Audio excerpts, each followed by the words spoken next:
అమ్ముడు పోయిన బిడ్డ. ఒక గ్రామంలో భార్యాభర్తలుండేవాళ్లు. చాలా కాలానికి భార్య గర్భవతి అయింది. తీరా నెలలు నిండాక ఆమెకు ఏదన్నా పుణ్యక్షేత్రానికి వెళ్లి ప్రసవించినట్టయితే మంచి బిడ్డ కలుగుతాడనిపించింది. ఈ మాట తన భర్తతో చెప్పింది. భర్త సమ్మతించి ఆమెతో సహా కొంత దూరంలో ఉన్న పుణ్యక్షేత్రానికి బయలుదేరాడు. వాళ్లు తాముండే నగరం దాటి సాయంకాలానికి ఒక విస్తృతమైన వనం ప్రవేశించారు. ఓపలేని మనిషి కావటంచేత ఆమె అలిసిపోయి ఎక్కడైనా కాసేపు కూర్చుని విశ్రాంతి తీసుకోగోరింది. దారికి కొంత ఎడంలో ఒక కుటీరం చెట్ల సందుగా కనపడితే ఆమెను భర్త అక్కడికి తీసుకుపోయాడు. కుటీరంలో ఒక సిద్ధుడుంటున్నాడు. ఆయన ఆ భార్యాభర్తలకు అన్ని సౌకర్యాలు అమర్చి కుటీరం వెనక ఉన్న పంచలో ఆ రాత్రికి పడుకోమన్నాడు. భార్య వెంటనే నిద్రపోయింది. భర్తకు ఎంతకూ నిద్రపట్టలేదు. ఒక రాత్రివేళ కుటీరం లోపల సిద్ధుడు ఆయన శిష్యుడు మాట్లాడుకోవటం భర్తకు వినిపించింది. ఈ మనిషికి ఎలాంటి బిడ్డ పుడతారంటారు అని శిష్యుడు అడిగాడు. ఆడబిడ్డ పుడుతుంది, కాని తల్లి చనిపోతుంది. ఆమెకు పుట్టే ఆడపిల్ల ఒక కొడుకును కని వాణ్ణి అమ్మేస్తుంది అన్నాడు సిద్ధుడు. ఈ మాటలు విని భర్త చాలా బాధపడ్డాడు. లేకలేక తనకొక బిడ్డ పుడితే అది ఆడపిల్ల కావటమేమిటి, తన భార్య చచ్చిపోవటమేమిటి, తన కూతురు తన కడుపున కనే బిడ్డను అమ్మటమేమిటి, ఇదంతా ఏదో శాపం అన్నట్టు అతనికి తోచింది. మర్నాడు తెల్లవారుతూనే అతను తన భార్యను నిద్రలేపి సిద్ధుడికి కృతజ్ఞత తెలుపుకొని ఆయన వద్ద సెలవు పుచ్చుకొని మళ్లీ తీర్థానికి బయలుదేరాడు. వాళ్లు పుణ్యక్షేత్రం చేరకముందే చూలాలికి నొప్పులు ఆరంభించాయి. ఒక కాపువాడి గుడిసెలో ఆమె ఆడపిల్లను ప్రసవించింది. కొద్దిసేపట్లో ప్రాణాలు వదిలింది. సిద్ధుడి నోట విన్న 2 అంశాలలో ఒకటి అక్షరాల నిజమైనది. మిగిలినది ఎట్లాగైనా అబద్ధం చేయాలని భర్త అనుకుని తన కుమార్తెను ఇంటికి తెచ్చి ఆ బిడ్డను పెంచటానికి ఒక దాదీని ఏర్పాటు చేసి తన కాలమంతా ధనార్జనకు వినియోగించాడు. అతని కృషి ఫలించింది. పిల్లకు 5 ఏళ్లు నిండే లోపల అతను చాలా పెద్ద ధనవంతుడయ్యాడు. ఆయన నగరం వెలుపల ఒక వంటి స్తంభం మేడ కట్టించి దానిపై బురూజులో తన కుమార్తె ఆమె దాది ఉండటానికి ఏర్పాటు చేశాడు. వాళ్లు కిందికి దిగివచ్చే మార్గం లేదు. వాళ్లకు కావలసిన వస్తువులన్నీ కింది నుంచి తట్టలలో అందిస్తే పైకి చేదుకోవాలి. తన కుమార్తె ఒక బిడ్డను కని ఆ బిడ్డను అమ్ముకుంటుందంటే అంతకన్నా భయంకరమైన విషయం మరొకటి ఉండదనే భావంతో తండ్రి ఇలా చేశాడు. తన కుమార్తె రూపరాణి ఆ ఒంటి స్తంభం మేడమీది బురుజులోనే పెరిగి పెద్దదై చాలా అందగత్తెగా తయారైంది. ఆమెకు తన తండ్రి ముఖము దాదీ ముఖము తప్ప మూడో మనిషి ముఖం తెలీదు. ఒకనాడామె తన బురూజులో నిలబడి బయటకు చూస్తుండగా కొద్ది దూరంలో ఒక గుడారం కనిపించింది. అది ఆ నగరపు రాజకుమారుడు వేటకు వచ్చి వేయించుకున్న గుడారం. రూపరాణి చూసే సమయానికి గుడారం దగ్గర రాజకుమారుడు వేట దుస్తులతో నిలబడి ఉన్నాడు. రూపరాణి తన దాదిని పిలిచి, దాదెమ్మా, ఆ వింత జంతువును చూశావా? దాని పేరేమిటి అని అడిగింది. అది జంతువు కాదమ్మా, రాజకుమారుడు, మంచి అందగాడు కూడాను అన్నది దాది. రూపరాణి దాదెమ్మ చెప్పిన కథలన్నిటిలోనూ రాజకుమారుళ్ళు రాజకుమార్తెలు ఉండేవాళ్లు. వాళ్లు ప్రేమించుకుని పెళ్లి చేసుకున్నారు. అందుచేత రూపరాణి ఆ రాజకుమారుణ్ణి ఆసక్తితో చూసింది. రాజకుమారుడు కూడా రూపరాణిని చూసి ఆమె అందానికి ఆశ్చర్యపడి సమీపానికి వచ్చి ఆమెను పలకరించాడు. రూపరాణి బురుజు చుట్టూ ఉన్న పిట్టగోడ వద్దకు వచ్చి దానిమీదుగా వంగి రాజకుమారుడితో మాట్లాడింది. అది మొదలు రాజకుమారుడు వేటనెపం మీద తరచుగా అటుకేసి రాసాగాడు. ఇద్దరి స్నేహము త్వరలోనే ప్రేమగా మారింది.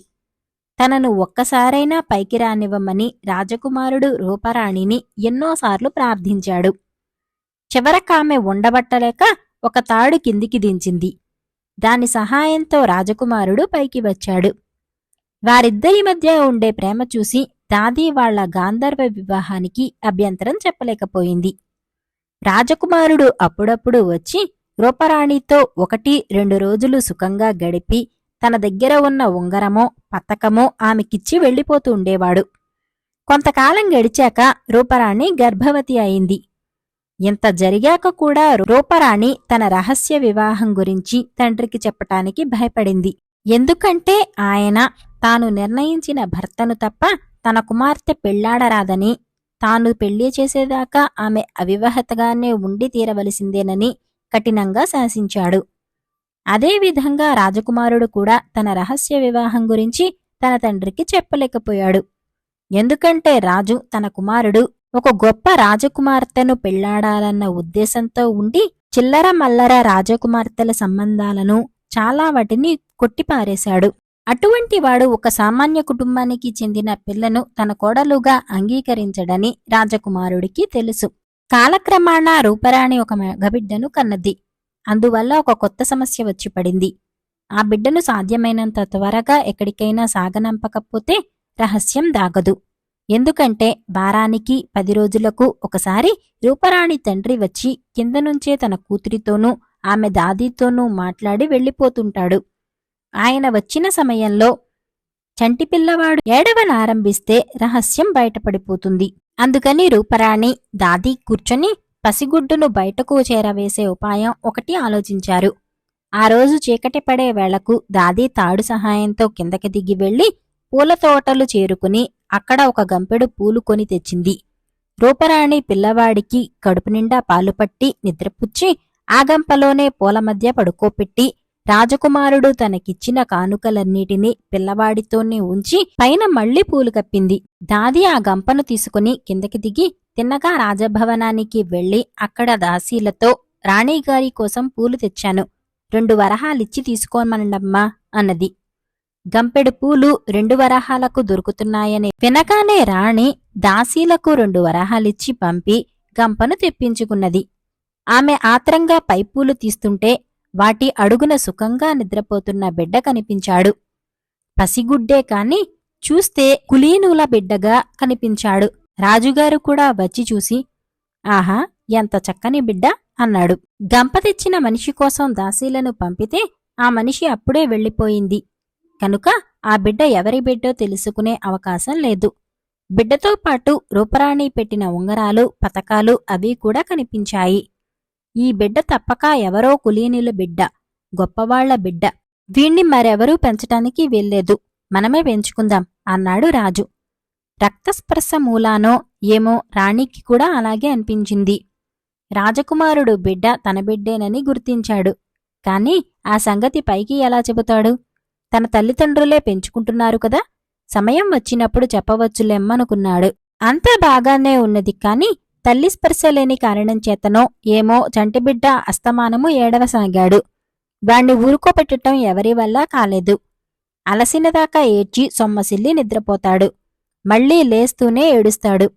పిల్లలకు జోలపాడందే ఏడుపు మానరు, ఎవరన్నా వచ్చి జోలపాడండి అని రాజభవనంలోని స్త్రీలను రాజు ఆజ్ఞాపించాడు. అందరూ పాడారు కాని ఎవరి పాటకు బిడ్డ ఏడుపు మానలేదు. రాజుగారు నగరంలో ఉండే స్త్రీలందరూ వచ్చి తన పెంపుడు బిడ్డకు జోలపాడాలని చాటింపు వేయించాడు. 100ల కొద్దీ ఆడవాళ్లు రాజభవనానికి వచ్చి జోలలు పాడారు. కాని బిడ్డ ఏడుపు మాంచటం ఎవరి తరమూ కాలేదు. ఇంకెవరూ ఆడవాళ్లు నగరంలో లేరా అని రాజు అడిగాడు. నగరం వెలుపల ఒంటిస్తంభం మేడ మీద ఎవరో అమ్మాయి ఉంటున్నది, ఆ అమ్మాయి తప్ప అందరూ వచ్చారు మహారాజా అని భటులు చెప్పారు. అందరూ వచ్చినప్పుడు ఆ అమ్మాయి ఎందుకు రాలేదు? అంతా అహంకారా అని రాజు అడిగాడు. ఆమె తండ్రి ఆమెను మేడ దిగి రానివ్వడు అని భటులు అన్నారు. ఆ తండ్రిని పట్టుకురండి అన్నాడు రాజు.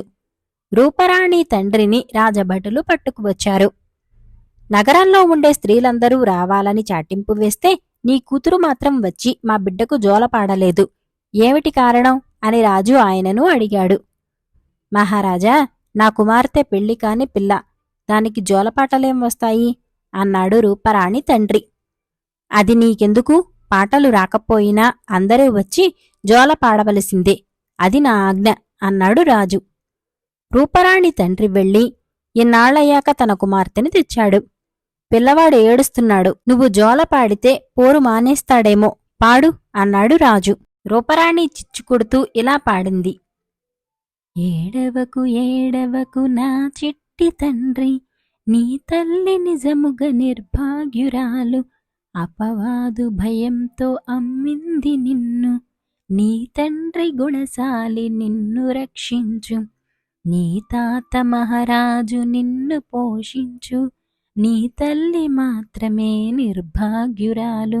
రూపరాణి చెయ్యి తగిలి ఆమె కంఠం వినిపించిన మరుక్షణమే బిడ్డ ఏడుపు మానేసి పాట ముగిసే లోపల నిద్రపోయాడు. రాజుగారు రూపరాణి దగ్గరకు వచ్చి, నువ్వే ఈ బిడ్డ తల్లివి, సందేహం లేదు, కన్నబిడ్డను ఎందుకమ్మావు అన్నాడు. రూపరాణి తల వంచుకొని మాట్లాడలేదు.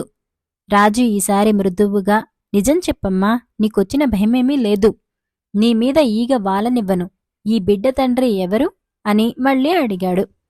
రూపరాణి తల ఎత్తి రాజకుమారుడి కేసి చూసి మళ్ళీ తల వంచుకున్నది.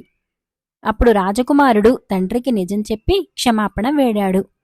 రూపరాణి కూడా ఏడుస్తూ తండ్రి కాళ్లమీద పడింది. తండ్రి రూపరాణిని లేవనెత్తి, నీ తప్పేమీ లేదులే తల్లి, ఇలా జరుగుతుందని నువ్వు పుట్టక మునిపే ఒక మహానుభావుడు చెప్పాడు. ఆయన మాట అబద్ధం చేతామని ఏటికి ఎదురిదాను. రాసిపెట్టినది తప్పించటం మన వల్ల అవుతుందా అన్నాడు. రాజుగారు ఆయన నుంచి జరిగిన కథంతా విని తన కొడుకును క్షమించి తన కోడలిని స్వీకరించాడు. ఆయన తన కొడుకుకు పెళ్లి, మనవడి బారసాల ఒకేసారి మహావైభవంగా జరిపించాడు.